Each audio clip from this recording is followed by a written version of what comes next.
Agenda item 9, the Risk Management Policy 23-24. We are asked to review and comment on this before it goes to Cabinet on the 16th of March. Councillor Power, would you like to introduce? I would love to, Chairman, thank you. I did send an addition to section 6 of the Risk Management Policy this morning on an email. I hope the committee have seen it and I welcome their comments on that. The changes detailed in section 12.9, and Mrs. Trenar will take you through the implementation of the changes to how risk is managed within the council. However, the most exciting bit is the change to the risk appetite. For climate change emergency, we've moved to open from moderate, accepting that we need to accelerate action on that. And on your services, your voice, we've gone to moderate from cautious. We need to go in that direction to make sure we make the necessary savings over the next couple of years. Thank you, Chairman. And over to Mrs. Trenar. Thank you. Good evening, committee. So yeah, if I just run through the amends to this year's annual refresh of the risk management policies as set out in 12.9 of the report in front of you on page 53. So there are no material changes this year. The changes we've made are all to reflect emerging best practice in the main. So the first change set out there is in section 4, and this sets out the additional requirement for ELB, so Executive Leadership Board, to review high risk and escalated operational risks as part of their quarterly review. So all of our corporate heads have operational risk registers.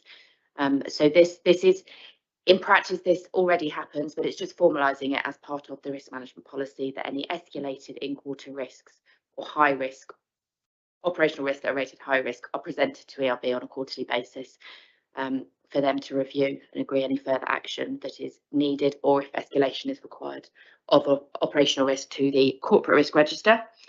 The second change on there is section 5, and we have added a small paragraph just setting out what issue management and what happens when a risk materialises and becomes an issue, and how that is dealt with. And in summary, that is dealt with as part of the LB's normal role of strategic management of the business. We then have set out in section 5, we've added the PAC board, so the Programme and Capital Board, which is an internal corporate group. We've just added the clarification on roles and responsibilities of that group, and enhancing the focus on project management risk and just making it clear that that is a responsibility internally of that group. And then, as Councillor Power has set out, the risk appetite, the overall risk appetite for the council is remaining at moderate, but 2 of the risks have been increased. The risk appetite levels have been increased, as Councillor Power set out. In section 9, we have added this is a new section that aligns the risk appetite definitions to the matrix scoring table, so against the likelihood and the impact table, just to give some guidance to report writers and decision takers in terms of what we mean by those appetite statements. And then the last amend is section 13, the 3 lines of defence model. That's just been updated to reflect the most current version of the audits, updated so it's reflective. And as Councillor Cutler said, this goes on to Cabinet 16th of March, but we'd welcome comments tonight, please. Right, thank you very much. Questions? I think we'll take it as a whole, because it's quite difficult to separate the report with the amendments and the actual risk policy paper. So rather than split it into groups, I'll just open the floor to any questions. So Councillor Miller. Sorry, it might even not be the right type of question, but looking at the policies of the council plan priority, we had homes for all as one of our priorities, and it must be a risk if we don't comply it. And it says houses will be built in the right areas of our changing communities. Well, How come in that case we've built no houses in vast areas of our district, i.e. Swanwell, Wharf and Chase, Bishop's Wharf and Durley, Upham, all that chunk in the middle, where we built no houses? Now that can't mean that we're building in the right places for our changing community if we're not taking part of at least 25% of our community and where people live. We're not building any council houses, surely.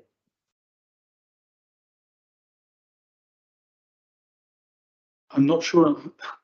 I think that would be a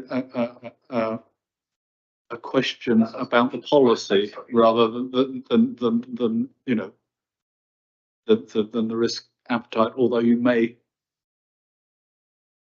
think that the description is incorrect, I suppose. But the aspiration is to do that. I suppose it's a matter of the definition of what are the right places when you've got to prioritise. But does anyone wish to comment on that?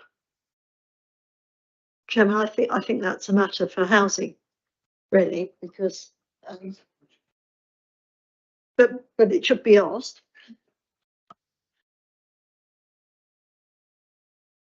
Okay, I think you were correct in your first assumption that it probably wasn't the right place for the question, but it is a question that needs to be raised and obviously is on the recording of this meeting, so it has been raised but needs raising with the housing portfolio holder, and perhaps we can Councillor Power could pass that back.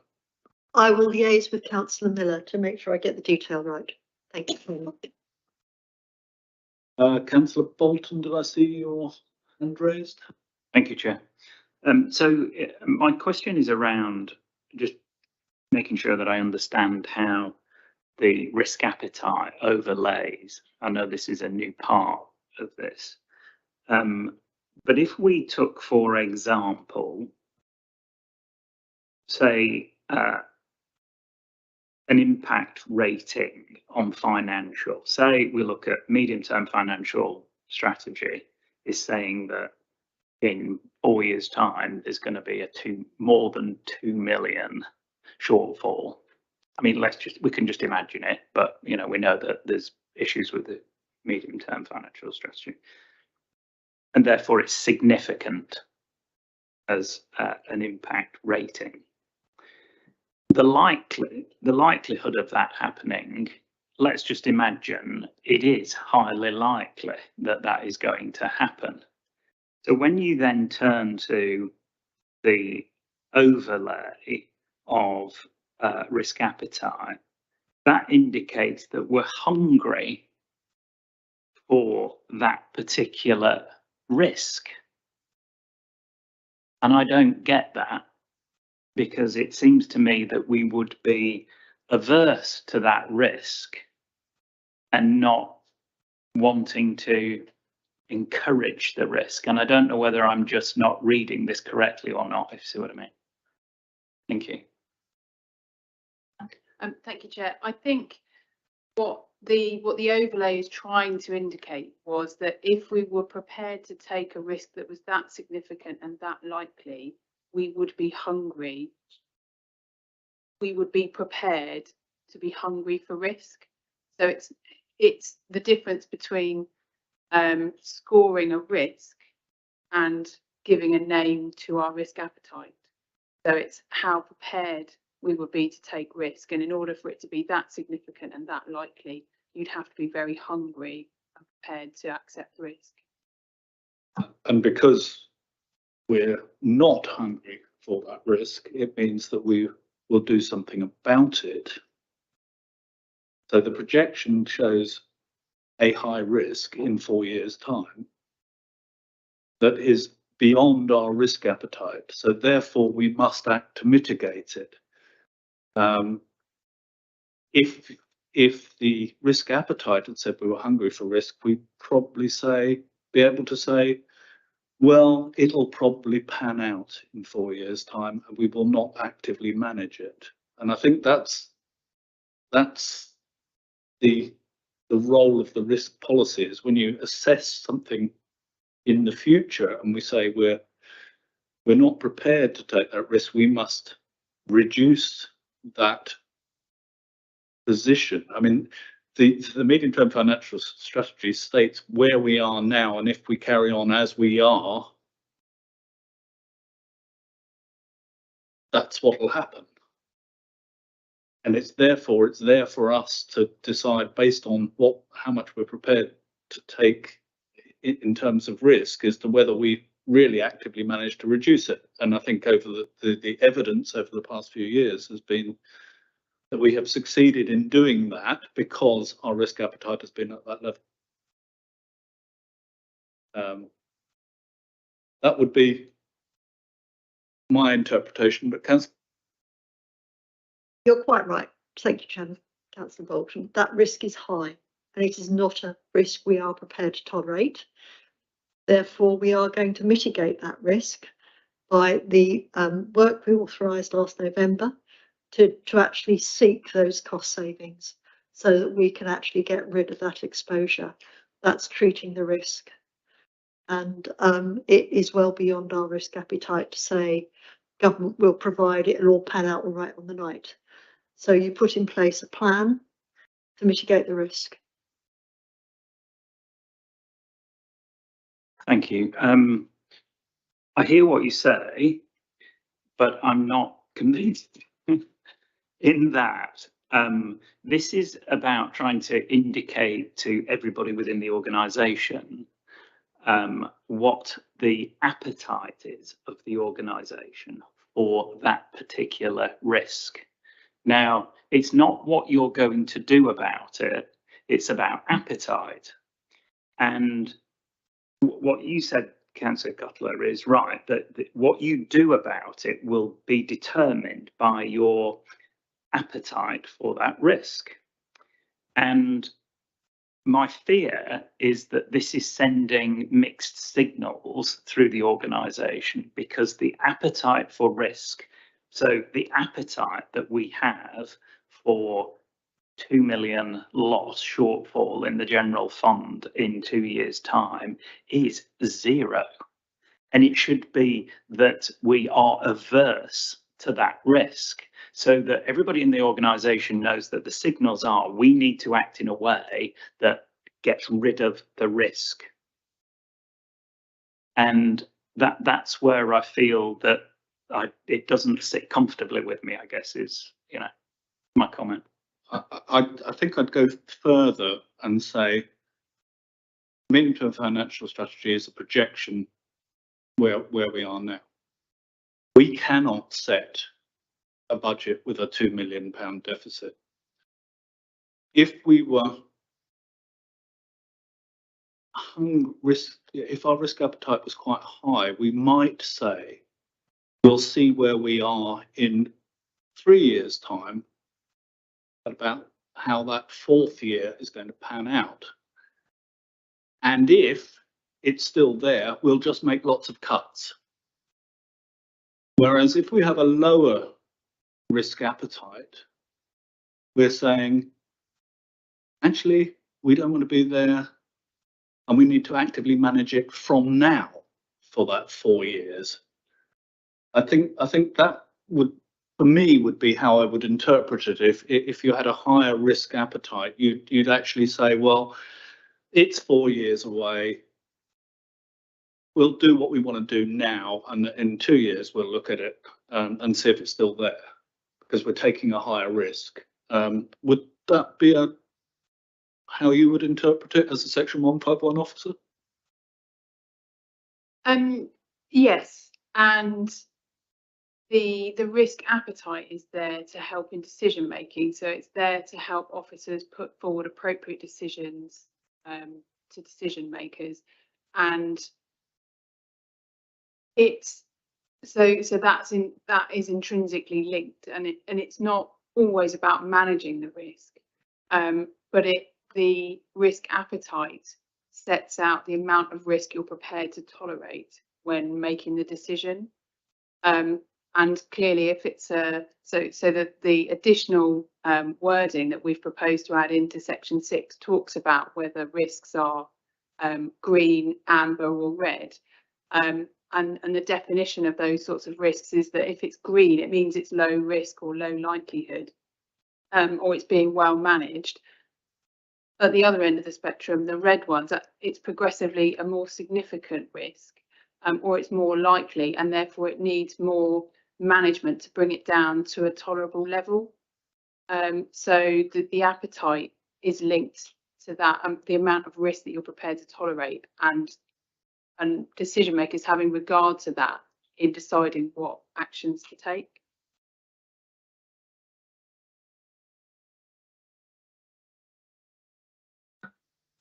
It does. The only thing I can say is that I think this is confusing as a tool for guiding people within the organisation for appetite for risk. I think if we determine that we are averse to, say, you know, on the, I think the other one on there, another one that you could pick. I mean, you know, financial one might not be a good one to pick, but if you just go for morale. So if we say, we know we've lost quite a few staff, we know that we've just changed the pay scale to try and attract more staff into the council. And we might say that, you know, that the morale has been significant on the impact rating. And we might also say that we know we've lost quite a number of people and therefore it's highly likely. Therefore, we've now got ourselves with a risk appetite where we're hungry for this risk. And it doesn't feel right. It should be saying we're averse to that risk. The activity that flows from that, something that comes up averse, doesn't mean you sit on your hands. It means you work like Billy-O to mitigate risk and to eradicate. I think that's the confusion, is that you assess the risk, and the risk is either red, amber, or green. If it's green, you are relatively happy it's low risk. If it's red, and particularly if your appetite is moderate, you work very hard to manage that down. Whereas if your appetite's hungry and you might choose not to manage it down so far, you know, the level that you tolerate. So the two things are separate. Looking at the risks, and you don't define the red as hungry, you define the red as a major risk, as high risk, and the green as low risk, and the amber is somewhere in between. How you deal with it is affected by the appetite you have for that risk as well. So it becomes the amount you're prepared to tolerate there, and the urgency of mitigation, I suppose, it changes because of the appetite. Maybe that's, I mean, I think that was the point of putting in that extra text, was to say the RAG status is different to the appetite, and the appetite is how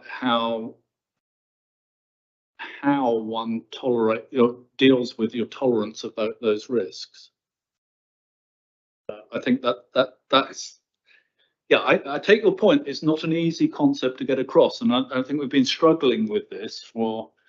One of the things that's quite interesting, having chaired this committee in the past and been involved with risk quite a bit since we first started on this road with risk, is that it's actually not easy to define and to get across simply, and officers work really hard on it, and compared with many other councils, we're way ahead. That's the thing that's quite interesting. I sit on a regional audit committee chairs thing that a previous financial director here, who's now at Newbury, has set up, and it's surprising how few really have a risk management policy developed to the level that we have. So we've been, you know, officers been working on it for quite a few years, but we still recognise it's actually quite difficult to describe. And it's one of the things we've tried to encourage training workshops over the last few years there's been quite a lot of it, and we're getting there. But I think your question is well placed, because it's an attempt to try and clarify that aspect of it. Councillor Cross, you had a question. Thank you, Chair. I might end up asking the same question in a different way. But so that application of Hungary or otherwise is applied to the risk register, I imagine at some level. I can't see it on the risk register, but what does strike me on the risk register is there seems to be an awful lot in the yellow and red, and it feels like a lot more than previous years. I've not checked, but I wonder year on year how the risk profile has changed, or the likelihood versus impact. And I'm thinking I'd like to see that at some point, which risks have increased year on year. So that's probably one question, is have any of these year to year changed as an original risk rating? And then probably the question I have is, if I look at these risks, are there any that we are hungry for?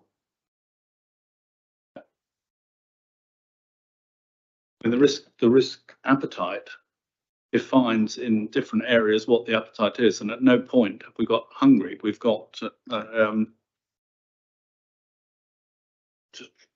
find the page, but We're open or moderate, Chairman. we're open or moderate. So the risk appetite definitions are there to define the categories of risk appetite. We have not chosen to adopt hungry as a risk appetite for anything we do. And I think Councillor Crass asked about the change in risk. Now you do see changes in risk as this goes to scrutiny quarterly. And that's where you would see a change in the risk. I think you're on scrutiny as well, Councillor Crask.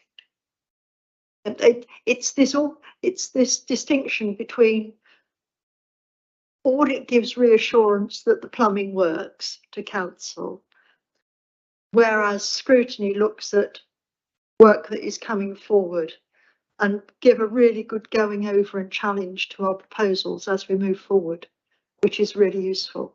Does that set your mind at rest? It does. I think just seeing it in this format is probably different to what I see at scrutiny. Certainly it's just triggered the fact of the point in time versus what I see regularly through performance has just highlighted to me that question. Because as I say, it does feel like there's a lot in the yellow and red, but that's something I'll go away and explore myself. Thank you. Liz, you want to comment on this? I was just going to say the quarterly governance report, which is later on this agenda. Within that report, if there was a change to the risk rating, that's where we would highlight that. So that comes quarterly to this committee. So we would highlight if there'd been a change in the risk profile.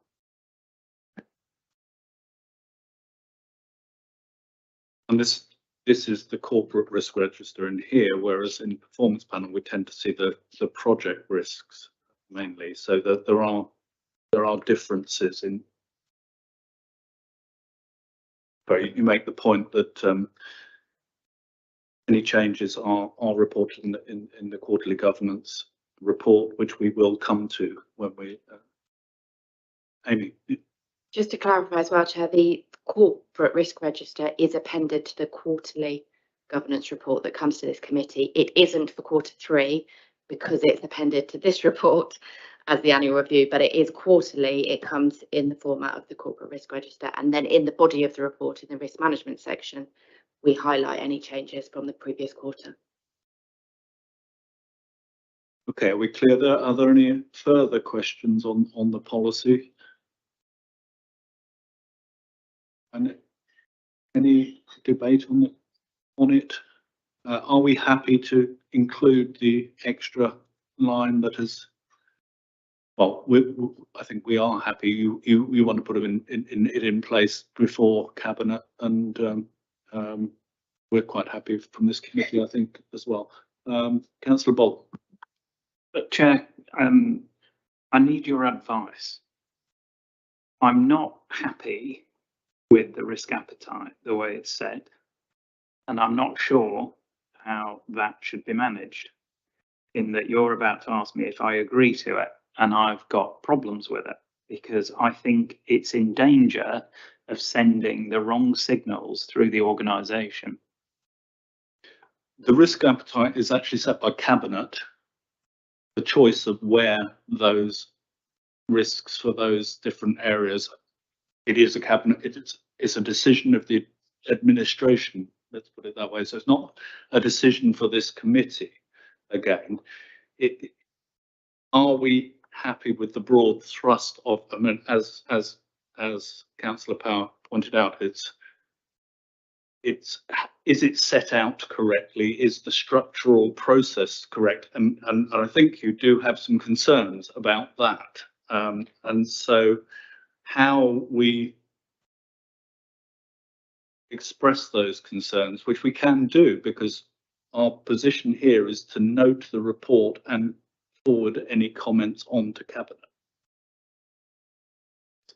So Thank you, Chairman.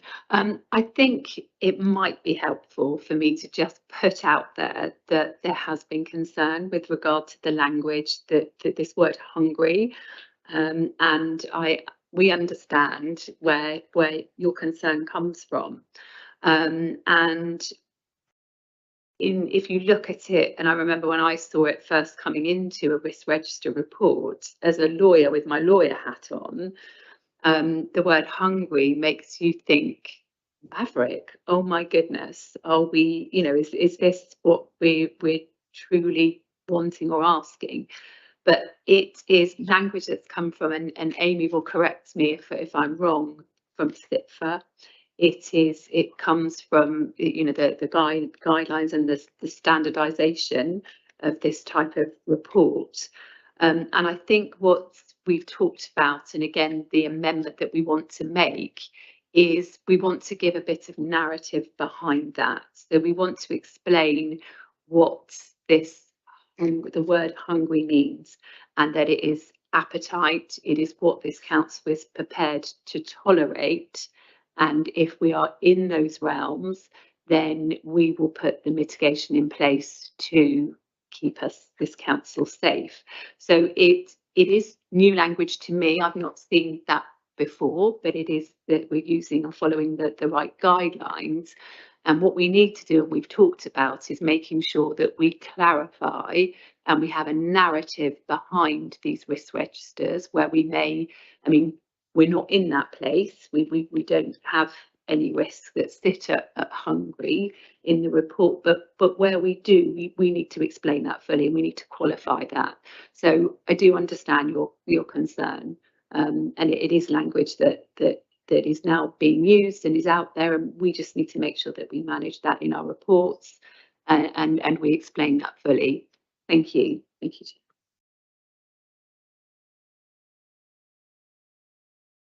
I do agree that I think section 9 possibly needs a little bit more explaining about how you align the risk scores with risk appetite, because I think that's what led to the confusion in the paper the other day, where hungry was put on them when in fact, because our appetite is not there, it's not the right description for the red areas, and it's causing some confusion. And so I think we do need to try and find a way of making sure that that's absolutely clear. Mrs. Keys and Councillor Power. Agreed. I mean, and hungry doesn't describe a risk. The risks and the scores of those are in the risk register, and the Cabinet's risk appetite that they've set out is on page 69 of this report. And it doesn't suggest for each individual risk whether Cabinet are prepared to be open or moderate in their risk appetite. That is an overall statement. So to take, for instance, your services, your voice, that might be where we see the council's core services you know, the staff to produce those. So all of those risks around finances, staffing, capacity, and Cabinet have set out here that for your services, your voice, they're only prepared to take a moderate amount of risk. So the risk in the risk register might be red, but Cabinet have said they're willing to take a moderate amount of risk. So that's where we need to then mitigate those risks, manage those risks to bring that risk level down to an acceptable place. So they're two quite separate things, and the word hungry is purely around the appetite, not around the level of risk. And I can, what I'll take away from the meeting tonight is that section 9, as you've said, Chair, perhaps needs some more work, because it was a recommendation from some risk training that we did, that the council looked at trying to align its risk scores with its risk appetites, and clearly that the way that that's been presented in this update to the annual risk policy hasn't made it clearer. Could you remind us what, because I can't remember, but we're using the SIP for, which is cautious, open, moderate, and hungry. What were the 4 before we had to? Because they were actually, in a way, a better definition, but we're aligning it with the SIP for rules, and can't remember what they were. I think we had significant in there, and So significant refers to the level of risk. So the risk appetites themselves and the definitions haven't changed this year. We had avoid, averse, cautious, moderate, open, and hungry before, and they are just standard risk management terminology that we've used in the past. What has changed this year is which one of those Cabinet have put against each of the key priorities, and they've kept moderate as their overall risk appetite. So the only thing that's changed there is the risk appetites against the corporate priorities, not the terminology or the definitions of those levels. Good. Okay, would you like to come back again? So I think where something's slightly gone awry here is that risk appetite is very specific to the risk, and it's set by the executive leadership group as they're in charge, and they say how much of a particular risk we are prepared to tolerate and what activity needs to take place if we decide we need to mitigate that risk, and for that matter, what activity needs to take place if we want to engorge ourselves with that risk.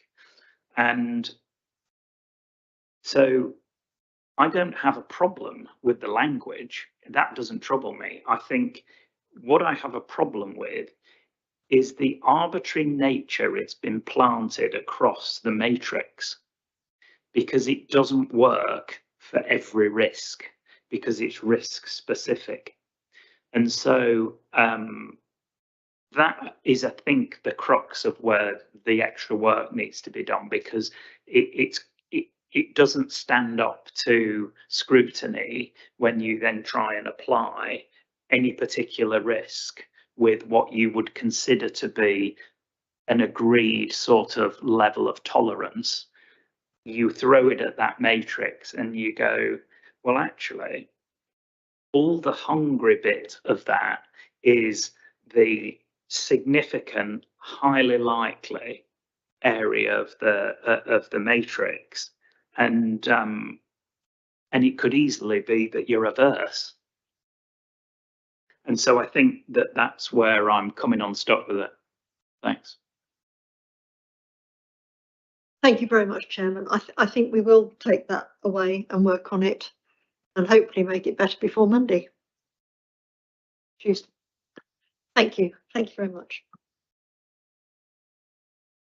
I think it is something it has been an ongoing development. I know we've set the policy now, but perhaps as a committee next year we can perhaps look at it earlier, because I think it's asking too much to do major changes between now and it going to cabinet. So, but I think I would like to propose that we again look at this later in the year in terms of a risk workshop, so that we can actually look at ongoing development of it, if there's other ways of presenting it, because there aren't huge changes to this policy compared with last year at all, but you have raised some interesting points, and it's obviously not clear.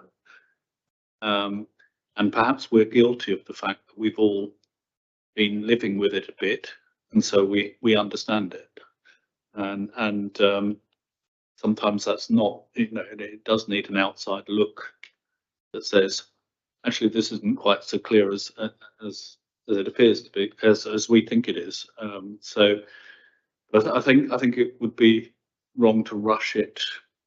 It has been the policy. The changes are what matter really, from the cabinet point of view. But to develop it further in the future might be a sensible. You know, let's have this committee as a risk management literate group, and being able to help. Particularly Amy, who puts a lot of work into this, and I don't want to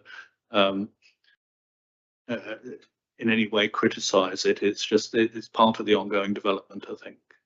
So we have to look at that section 9 and how the two things align, because that seems to be the area that's created problems. But I think there's a wider issue of perhaps looking at it in more depth as we go forward.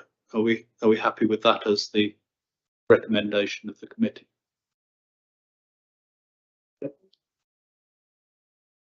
Thank you, Joe. I would just say that this conversation has certainly helped me for sure, because it doesn't come through so clearly in the paper, but the conversation's helped, and it is a separation, I think, between the risk appetite in regards our priorities and the risk impact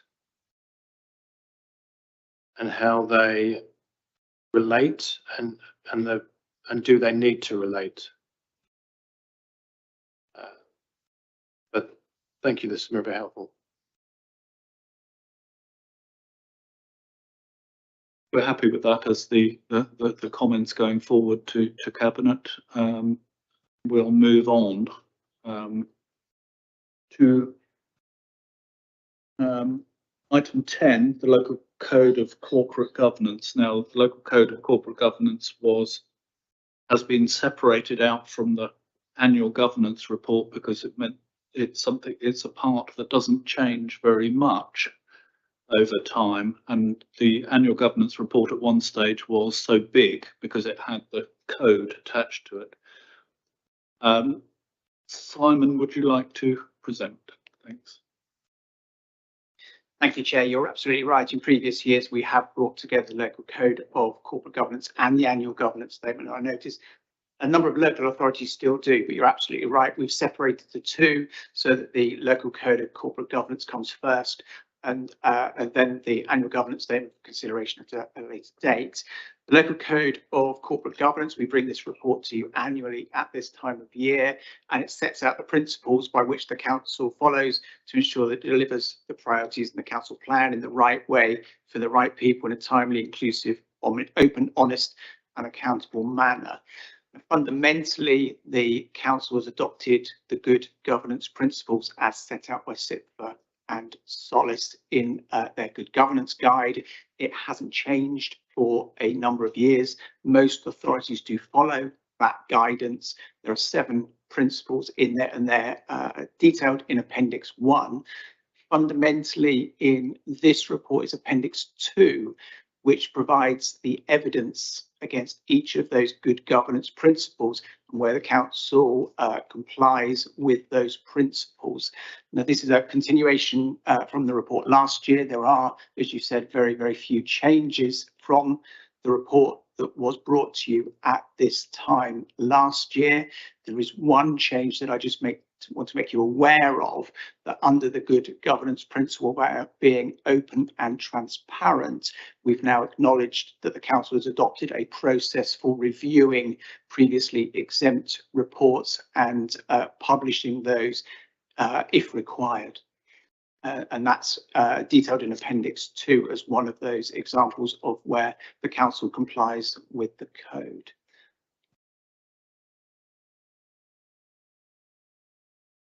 Thank you. Questions? Anyone have any questions? The one thing I was going to briefly raise, but I don't think we need debate about any further debate about that. The review of exempt papers is something that is in place now and will go forward with new exempt papers.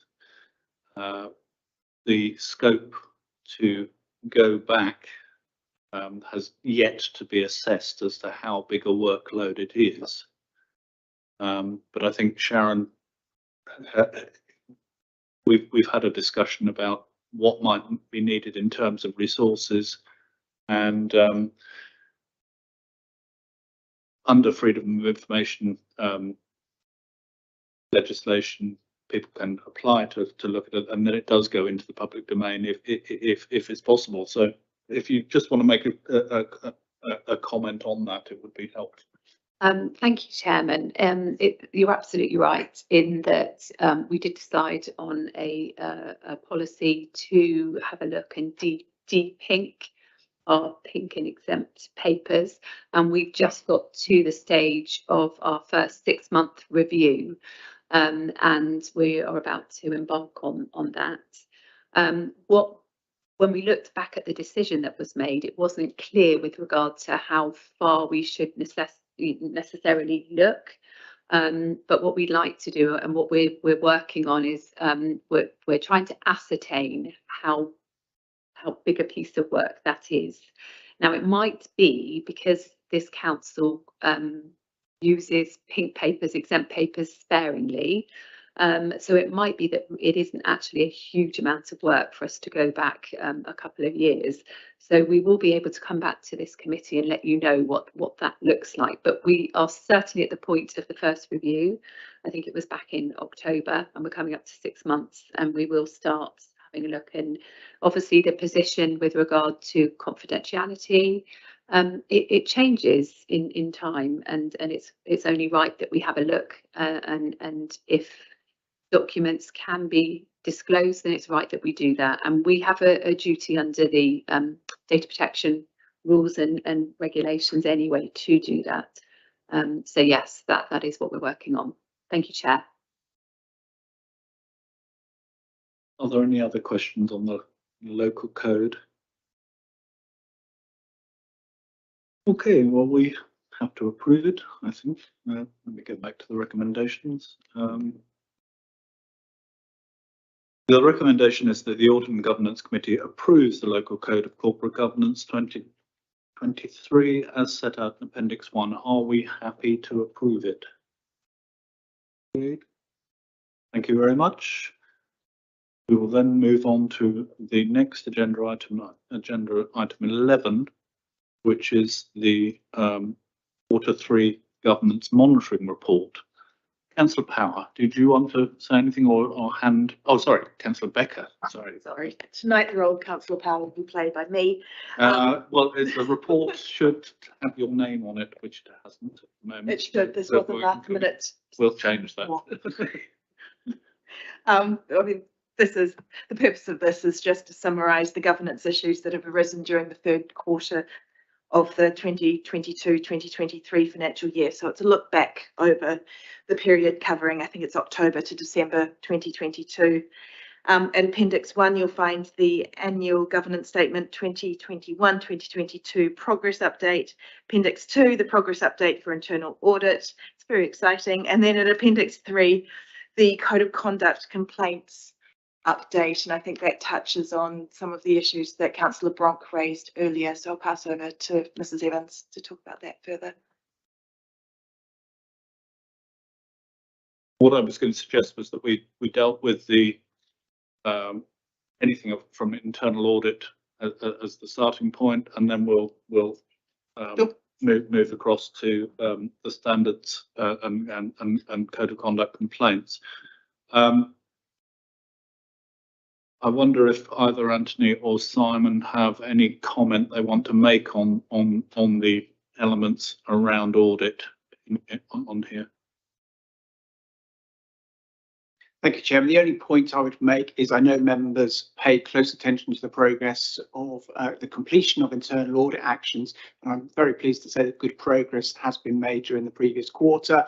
You'll see that the numbers have fallen considerably for the number of overdue internal audit actions, and more specifically, good progress has been made on the working in partnership internal audit. I know those internal audit actions have been with us for a while, so good progress made in the previous quarter on those, specifically the disabled facilities grant and also the health and safety internal audit, and an update is given in a narrative format on the progress of those internal audit actions and audits.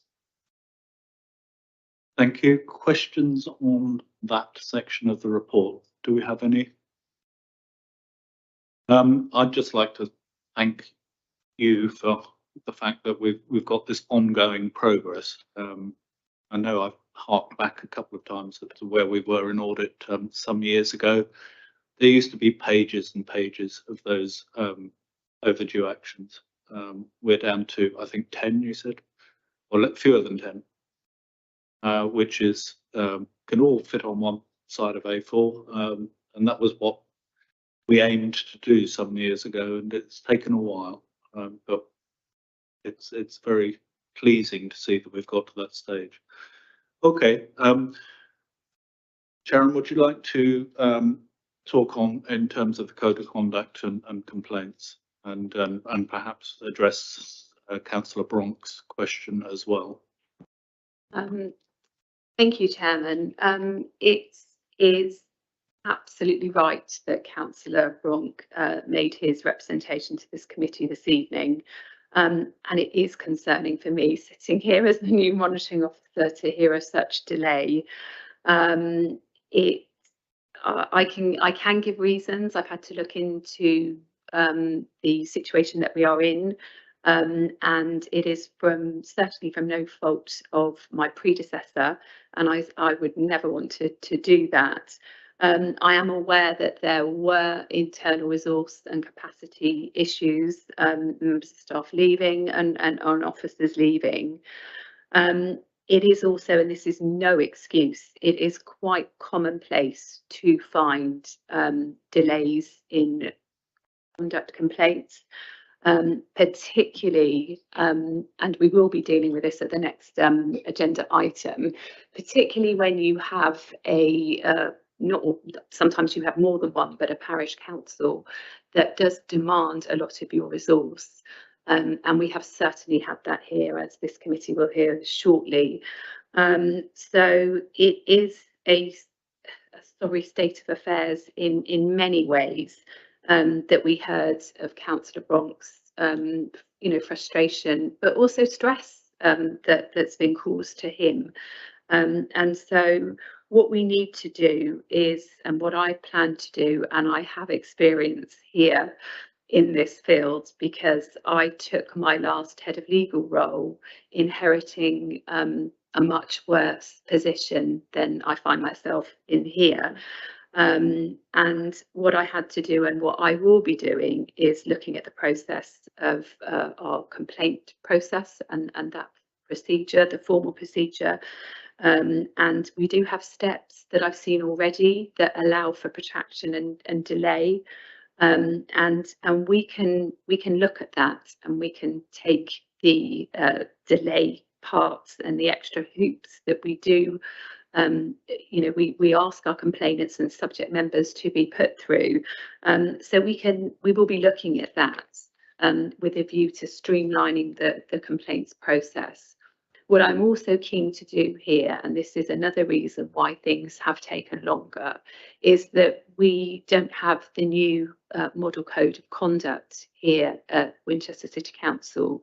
And again, I found myself in a similar position. I was able to introduce that to the district council, to the city council, I should say, here. But where I was, it was a district council. We introduced that. It came through this committee. So it was work that we did. And we put that recommendation up to full council. What I did at the same time was we brought on board, it was hard work, but it was worth the work. We brought on board all of our parish councils. So they adopted the model code at exactly the same time. And what that means is that when these code of conduct complaints come in, you are only looking at one code of conduct. At this moment in time, we have bespoke standing orders, bespoke code of conduct. We have to go and look through each one, and it is a separate process. We also have within that new model code, if it was adopted throughout the city and our district and throughout our parishes, there is guidance that comes with that, and it tells of behaviours, it tells what is acceptable, it tells what is within the scope, and it is much easier to determine complaints using the new model code. So that is something that I am really keen, and I will be working on with this committee, and also building resources within my directorate to allow that to happen. The other thing that we need to do at the same time as introducing the code of conduct is to, and I will be part of this as a monitoring officer, we need to start and conduct district-wide training, and we need to get the message out there. So the behaviour that we are expecting and what the new code of conduct expects, we need to get the message out there, and we can do that. We now have the use of virtual meetings, so we're not travelling around in the dark and going into village halls, which I have done, and I'm prepared to do the same here. But we have easier ways to get access to training to those people that need it. And from past experience, it's been a monitoring officer for some time.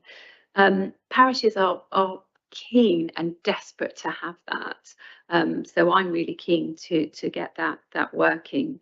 And to start and putting that in process and in motion. I do also have some progress with regard to the code of conduct complaints that are held within Appendix 3. I've met with officers. I have made decisions. I've had to go back and dig out some of the detail. But what I can say is that we've got on the table, I think it's page 156, we had 1, 2, 3, 4, 5, 6, 7, 8, 9, 10, 11, 12 complaints on there that was classed as outstanding, one of them being Councillor Bronk's complaint, and we heard from him this evening. We are now in a position, and I can report to this committee, that there are only now 3 more complaints that do need some work to be done. And it is work that is doable and can be completed hopefully in the next few weeks. The others have been dealt with and concluded. So that is good news. Progress has been made. And what we want to do is continue in that vein and not lose momentum, but keep the resource going so that we can keep, next time we come, hopefully there will be very little on here and we will not be going back years, because that is really concerning and quite distressing. So I have huge sympathy for Councillor Bronk. I'm grateful of him to bring his comments and representation to this committee. So thank you, Chair. Thank you very much. I mean, I note from here that the number of cases closed since the last report was 9 as well. So progress was happening, and I know that Lisa Kirkman was working very hard to try and clear the whole backlog before she left. Obviously, these 12 are those that you've inherited, and if we can carry on at that rate, that'll be good. I think we have talked about adopting the model code for quite a while. I think the whole COVID the last few years has meant that it's just not been one of those things we've been able to implement. But I think as a committee, we'll be very keen to work with you to get that get that implemented. Members, have you got any questions? Councillor Laming. Thank you. I'm extremely pleased to hear what you're doing on these code of conducts, because Winchester has been really bad on this, and it's been going on for a long time. So I think this is something that we really need to get behind, and I'm pleased that you are.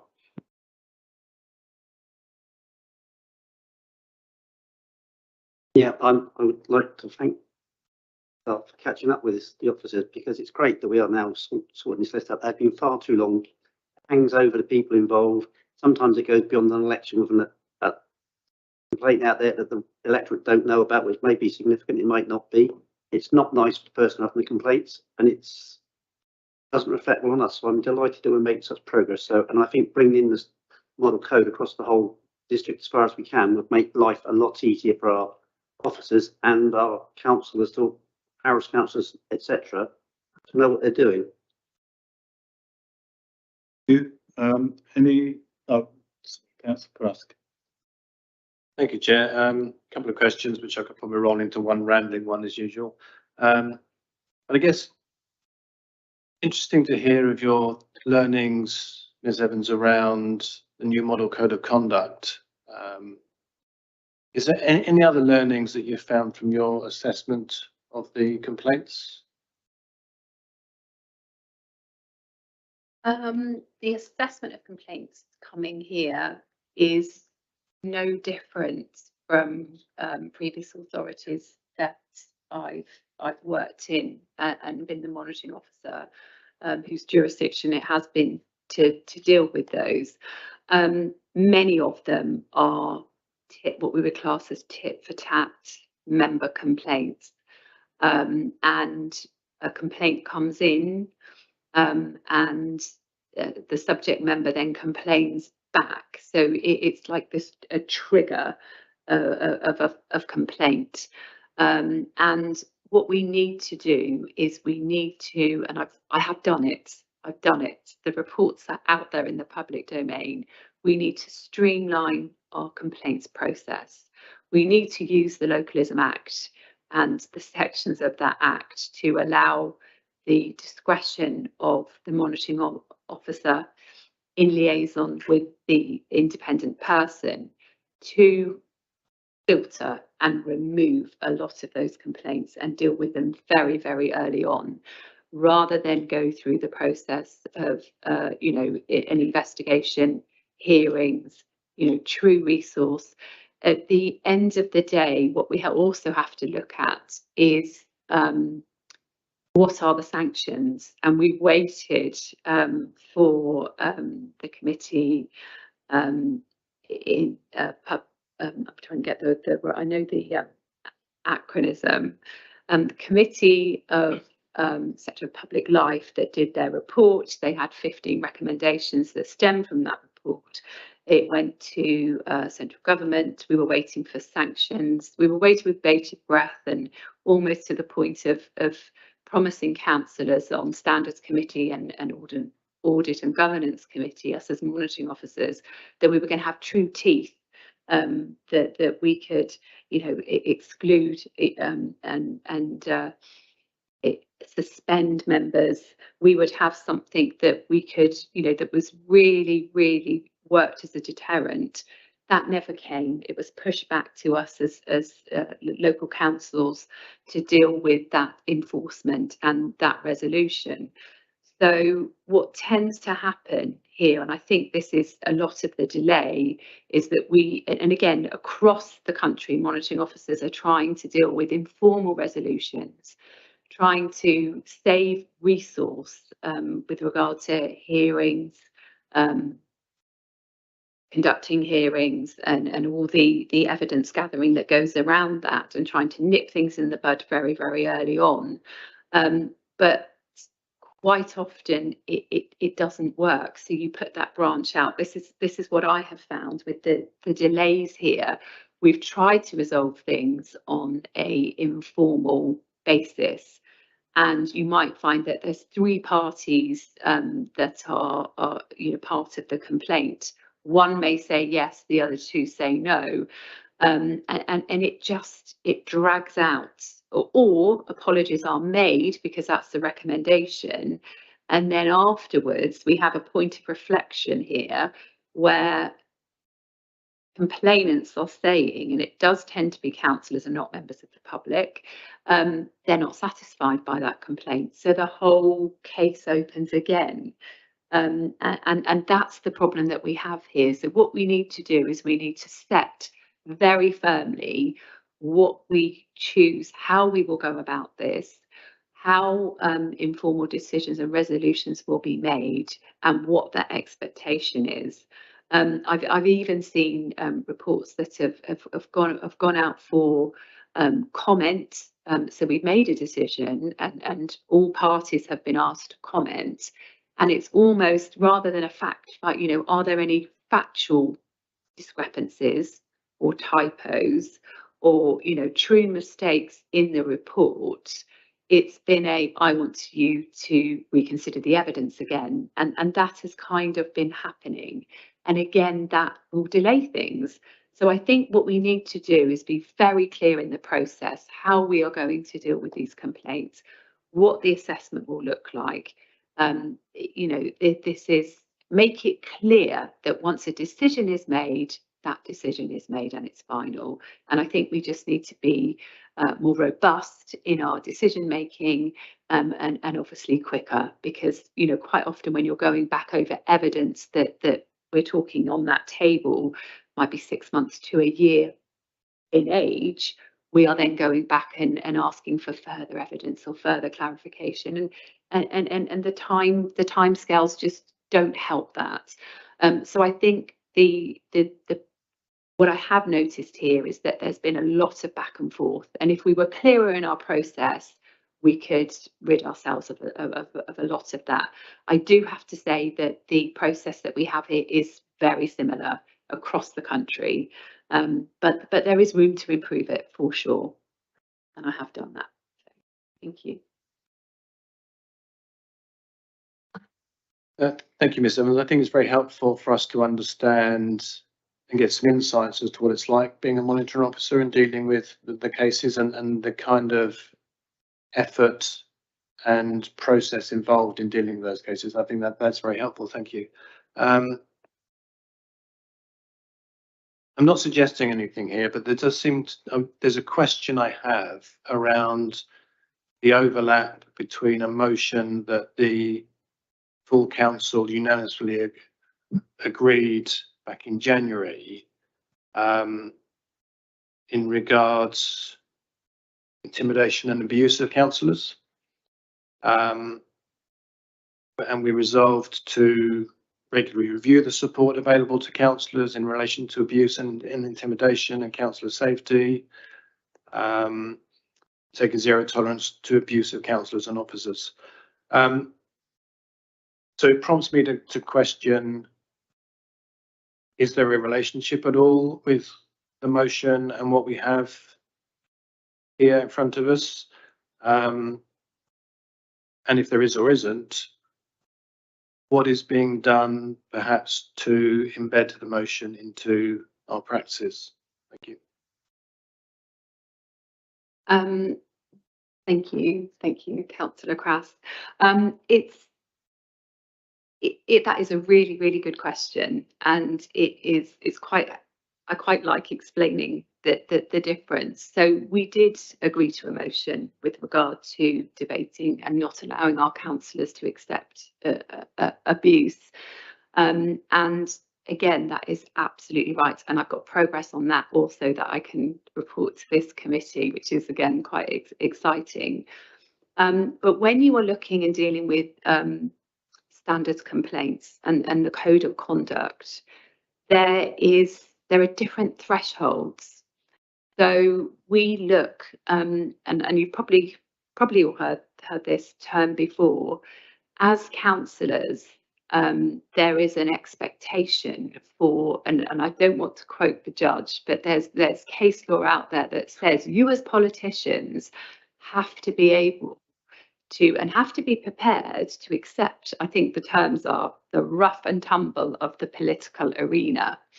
And therefore you as politicians are given, I think it's under Article 10, a higher threshold with regards to and a higher level of protection for your freedom of expression as politicians.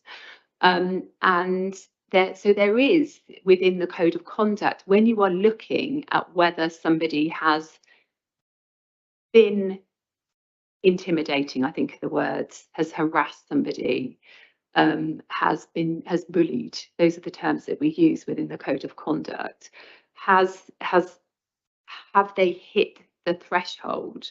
When you look to the code of conduct, because if it is a councillor against councillor complaint, then the threshold and the bar is relatively high, I'm afraid. And therefore you will find behaviour that we find unpleasant and we don't like, but has it hit the bar with regard to a breach of the code of conduct? And it is quite high, that threshold is high.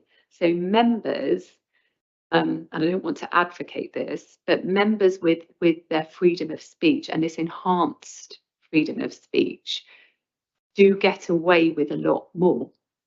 And you as politicians, with that, it's still out there, the rough and tumble of the political arena, are expected to accept that.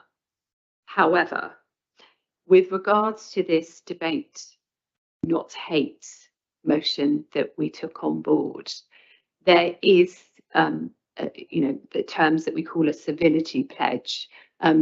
This is doing the rounds within our parish councils at the moment, and I'll talk about that at the next item when we get there. But there is conduct and there is behaviour that we as a council can agree whether that is acceptable or not. And I've often said when I've spoken to members in the informal resolutions that I've tried to facilitate is, would you speak to your colleagues at work like this, or would you use this behaviour in your, in other areas of your life? And if the answer is no, then it probably isn't right in most people's opinion to behave like that when you are conducting council business.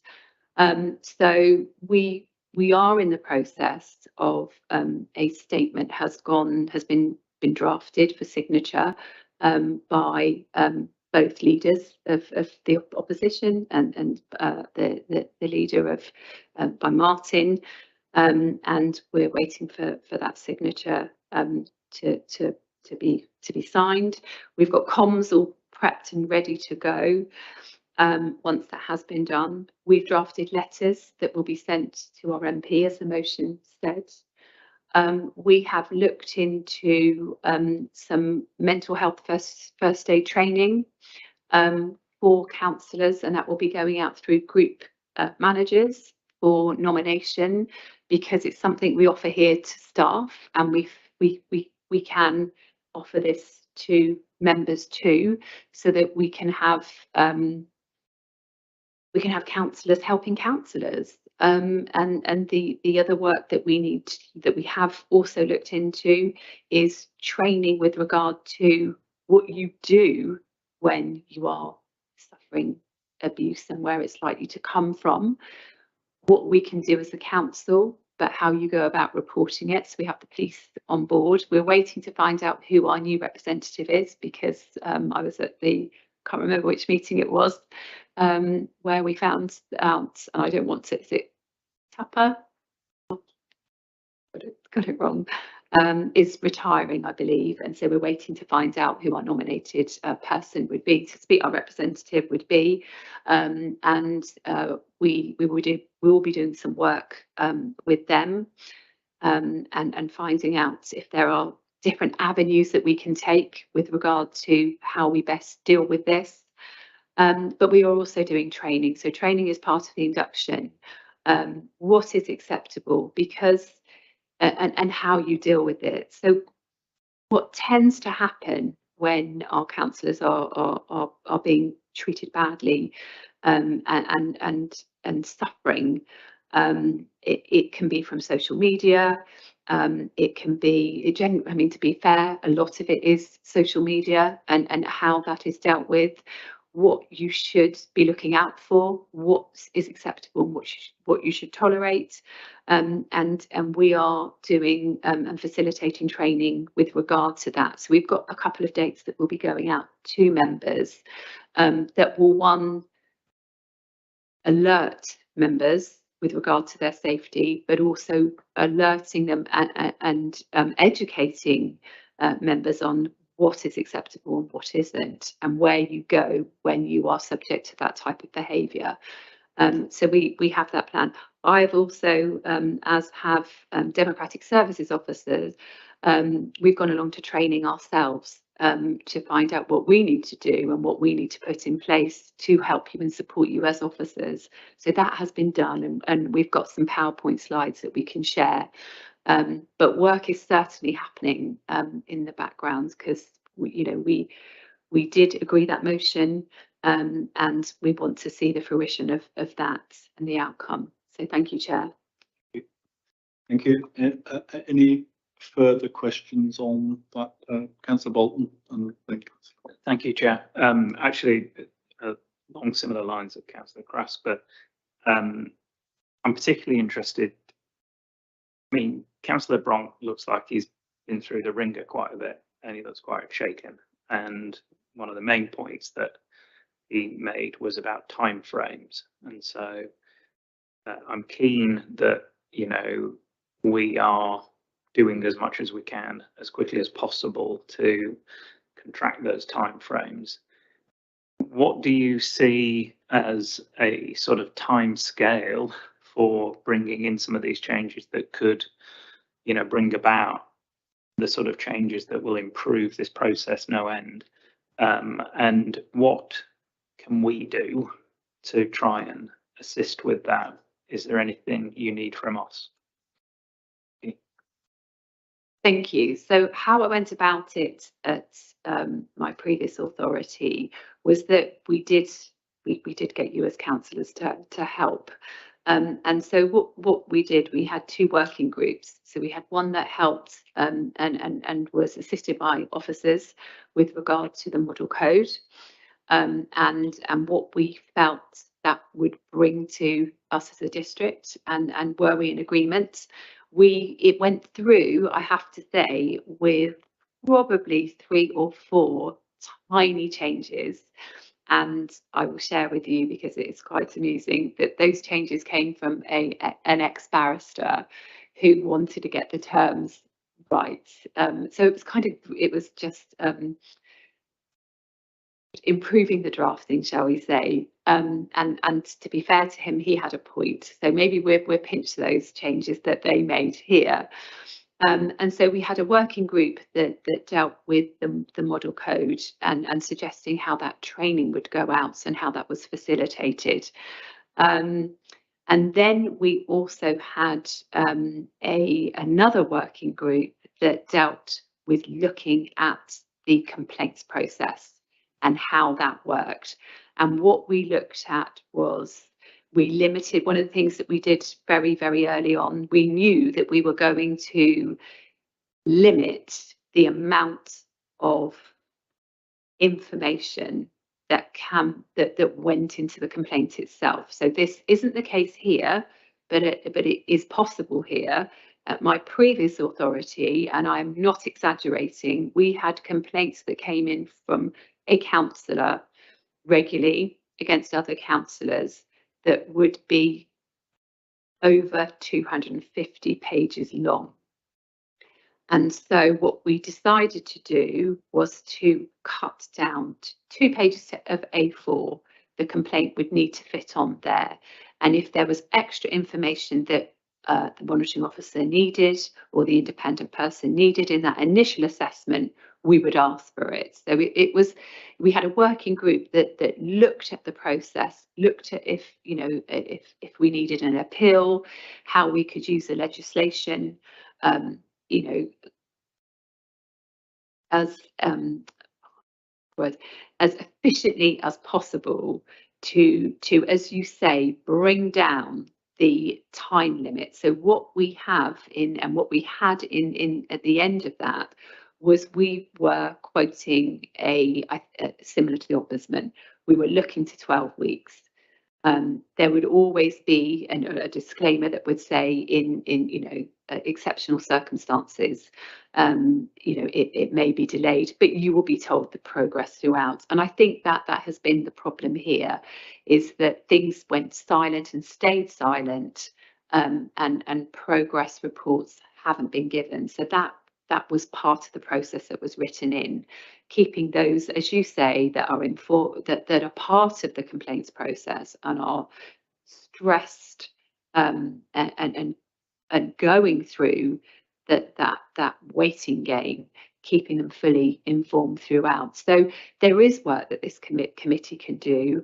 It made things fast, and we had a complete turnaround. It was hard work. We had the resource. I've talked about resources within my directorate today and yesterday, and we had that done in all honesty in less than 4 months.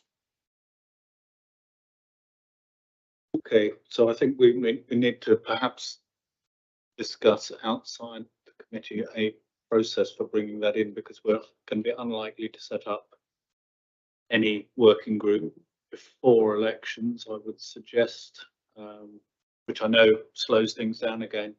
But it might be worth perhaps if with the committee's agreement, if I sort of scope the work with you, and we work out a recommended process for the first audit committee.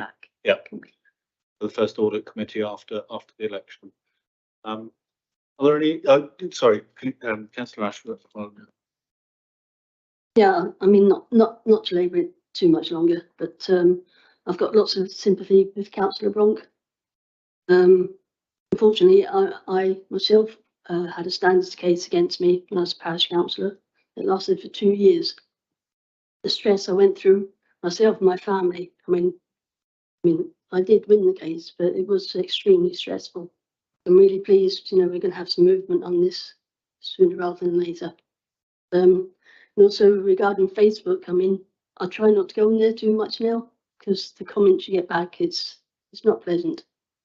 And but unfortunately, that's where lots of casework can come from, and a lot of people use it these days. So we would like some training on that as well. Thank you very much. Thank you. Are there any other questions or comments that anyone wishes to make on this paper? I think we have given it a very good airing, and we sort of have a direction of travel, which I think with Councillor Becker and Sharon and I will bring together a proposal as to how we take that forward, particularly I think getting the model code of conduct into place as quickly as we can effectively. So I think the recommendations now over there just then are to note and comment on the report, which I think we've done. Are you happy? No other comments that anyone wishes to make? We will finally move on to the last item then, which is the summary report, the standards investigation and action plan. Can I ask you to present it? Thank you, Sharon. Thank you, Chairman. I apologise for having to listen to me yet again, but I think this is a report that has needed to come to committee, and obviously we will welcome discussion and once I've said and gone through this report. This is a report that gives detail of the meeting of the standards subcommittee that took place back on the 27th of January. And it was, I think, my first true meeting as a fully fledged and approved monitoring officer. So it was quite, it was my first exposure. And wow, what exposure it was, I have to say.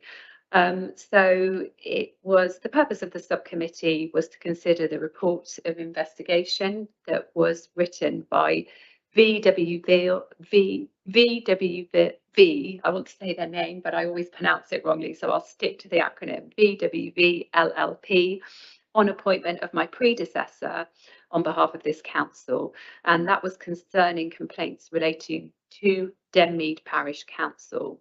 The investigation was commissioned due to the vast number of code of conduct complaints that were received, and true concern was because of the relationships had broken down, and intervention, which is unusual intervention and similar to what I have done at my previous authority, was taken, and this report was commissioned, and this investigation was commissioned to help us to find a way forward.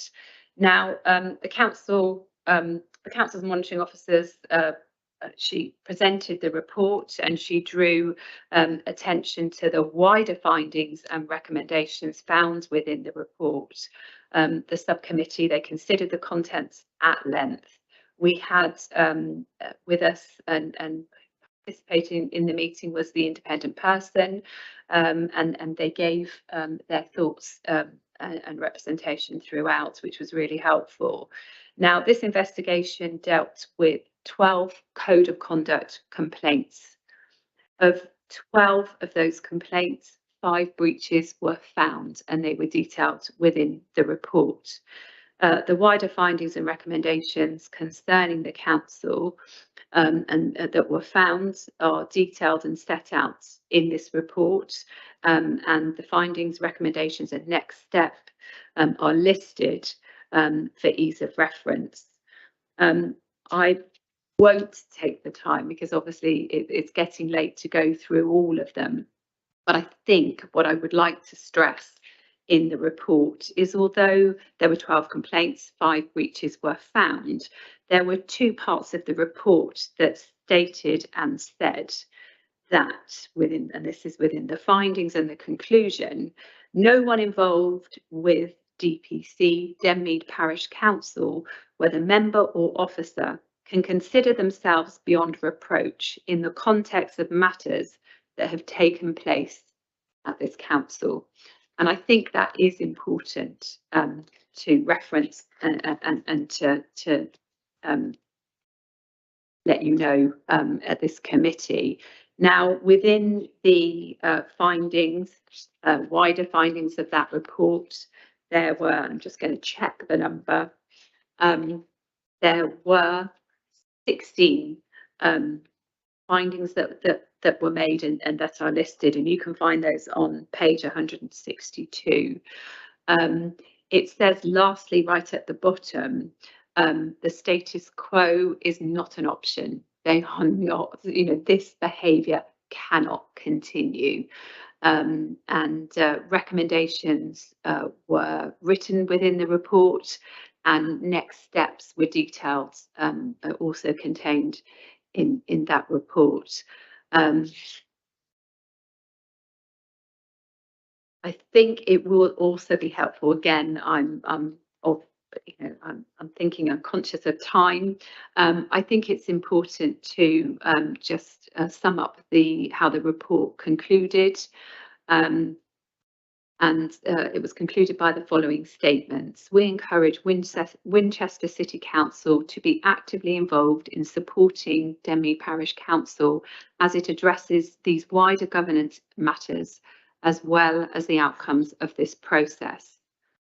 To all of those directly involved in this matter, again, as I stressed earlier, no one can walk away from this feeling vindicated or absolved, whether found guilty of a breach of the code of conduct or not. The residents have not in recent times been served well by Denmead Parish Council. And for all of those directly involved, they bear some of the responsibility. So the subcommittee considered the report and considered the report at length. There they endorse the report, express their gratitude for the huge amount of work that have gone into the investigation and the writing of the report. Each of those complainants and any of those subject to those complaints, they were interviewed, there were transcripts of those interviews, and then obviously determinations followed. The subcommittee, in agreement with my predecessor, but also with me in the room, felt that for progress and improvement to be made, it was important to concentrate on moving forward rather than looking back over past events. The decision of the subcommittee was that the monitoring officer, myself, write to the parish council to report the wider findings and recommendations from the investigation report, and to include the requirement to produce and implement an action plan to address each of the specific matters listed that were drawn out by the investigation. The subcommittee also agreed that the parish council was to agree the action plan and timescale with Winchester City Council, with ourselves, and that once the action plan was agreed with the standard subcommittee members, they would invite the parish council to update this committee with the progress made. So in order to assist in the implementation of those recommendations, I myself produced a draft action plan. We sent that to the parish council with the letter that is attached. I think it's on page 167. The action plan can be found on page 171 of this agenda pack. We sent that out and we agreed a shorter deadline for them to come back to us. And that they have done so. So I think it might be helpful with regard to their response. It is important that you know it's right that I tell you that they took the action plan, the recommendations, the findings very seriously. They have come back to us with regard to the action plan, and they came back very quickly, and progress has already been made. So again, I won't go through all of the recommendations because, as I said, there were 16, but there is progress to be reported on pretty much every single one of them. There were recommendations where we need to get involved, and that is on deciding on who they could use or should use for mediation.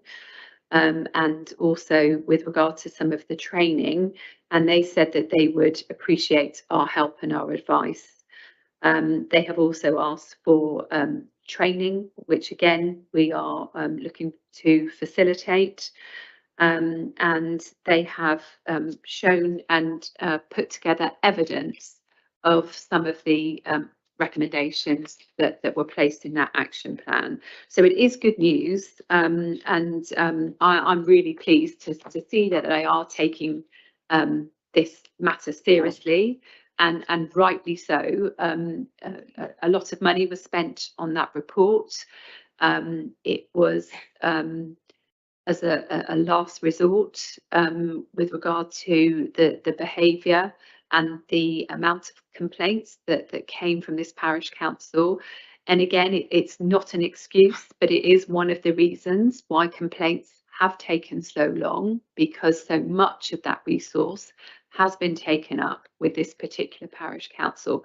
But it is good news that I come with and report to this committee that we do have, and again, this information that's come from Denmead with regard to the steps they have already taken and the steps that they are ready to take. This is information that will be passed on. And I think again, the recommendation that's one of the recommendation was that this parish council comes before you as committee members to tell you of how that progress has gone on and where they've got to. So thank you, Chair. Thank you. Any questions, members? The subcommittee members will, under these proposals, have to meet again to look at that action plan. We'll try to get that in place fairly soon. I think one of my concerns, and I live very close to Denmead and see know quite a few people in Denmead, is that it doesn't seem to be widely known. And my concern is that it's still not being very transparent. I think this report is pretty damning of so it's understandable that the parishioners, but I couldn't find any reference on their website, on any of their agendas, that this had been discussed in public. And to a certain extent, I think that's something we need to follow up.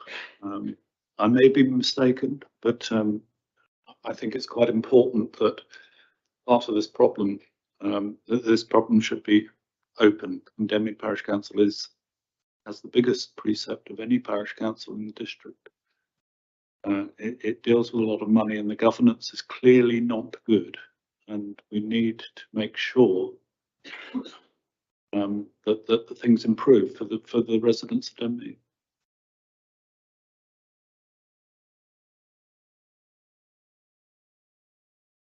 A question in terms of what lessons can we learn more broadly across the rest of the district, and how could we have done something to prevent it to get to this point?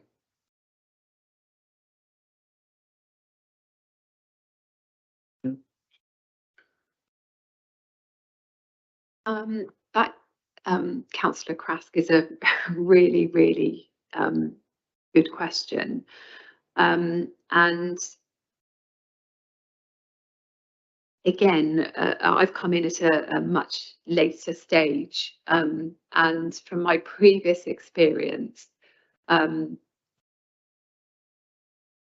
was really, really hoping that the expenditure of the sum of money that has been paid for this investigation going, for the amount of work that went into looking at this parish council, I was really, and I was slightly dubious as to whether it would make a difference because of my past experience.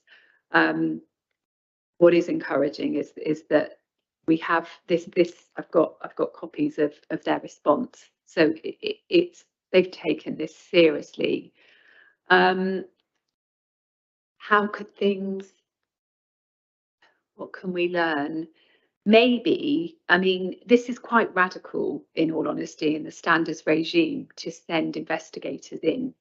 I did exactly the same at my previous place as a complete last resort, because we had to find.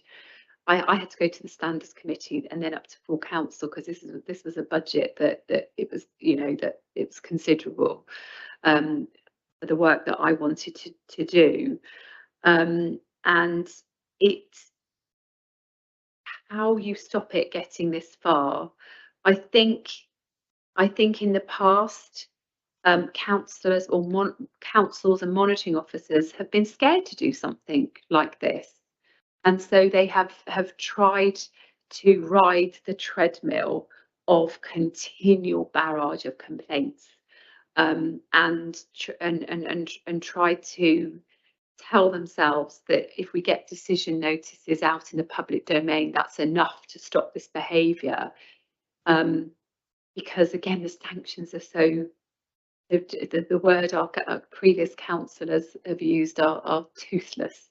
There is no deterrent there, and I think that is part and parcel of the problem. But I think if you have, and I was in exactly the same place a few years ago at my previous authority. I think if you can beef up and streamline the process, the assessing really early on, and taking a robust, quick decision, you can, it becomes you haven't, this isn't the threshold, or this is the threshold, and here's a decision notice, and you don't let things fester. So the impact is there, and you have decision notices happening at the time when the behaviour occurs. That does help to stop things from getting out of hand, I believe, and I've witnessed that myself. So hopefully, with all the things we've talked about this evening, that can only help and stop us getting back here. That's my hope anyway. Thank you, Chairman. I think that should be part of our process with when we're looking at the model code, and also at the processes, that we should take into account that whatever processes we put in place should be able to effectively stop the rot setting in any of the areas that we're responsible for. Any further comments on this paper? I thought it was important that you're updated. Councillor Bolton. Just a general question, is there any way of putting teeth into the process, or is that way above our pay grade? I think that was the point that was made earlier, was that we, as local government, we were waiting for a long time for government to put some sanctions into the model code and to create the powers for there to be sanctioned, but they've backed off from doing that, and it's perhaps one of the reasons why model code hadn't been implemented here. It was in that waiting for a final decision on sanctions, and it doesn't appear to be happening. We're probably better to go on now and get on with it. I think they've fundamentally decided that it's handed it back to us. So do you mean by that there is something we can decide to do, or no? Okay, that's what I was trying to get to the bottom. We were waiting, and you're absolutely right. It was a long wait.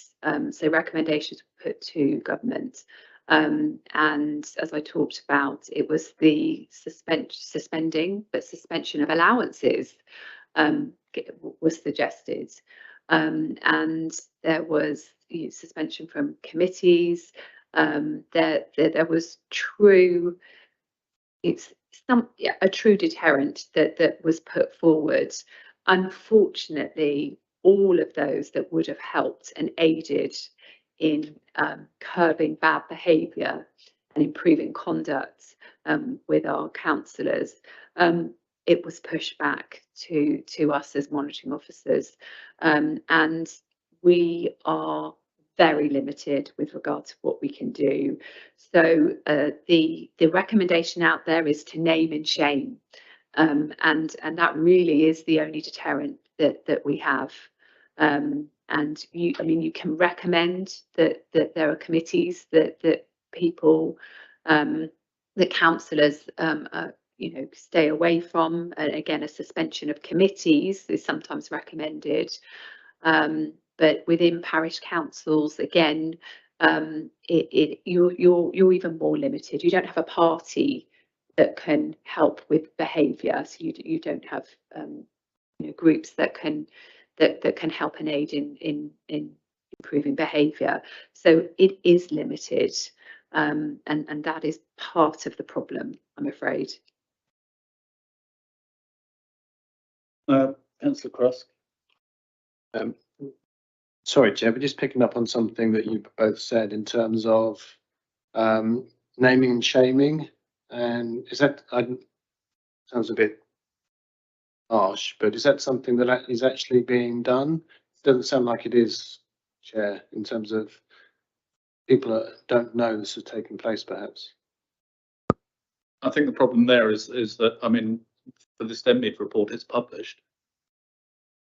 It's published in these papers. And Councillor Todd, in his response to Patrick Davis' question, also referenced it, so it's in the public domain. It's whether you proactively name and shame, I suppose, is the question, and I don't think we've got to that point yet, really, of actually going out and saying, well, actually, we ought to send something to the residents of Denmead, for example, and say there is a report that says you have not been served well by the parish council. I think it wouldn't be fair to be actively doing that unless they they were ignoring the recommendations. And I think that's the point, that this committee has a role. And this is why the Standards Committee made the suggestion that they have to come back and report to us, to the full committee.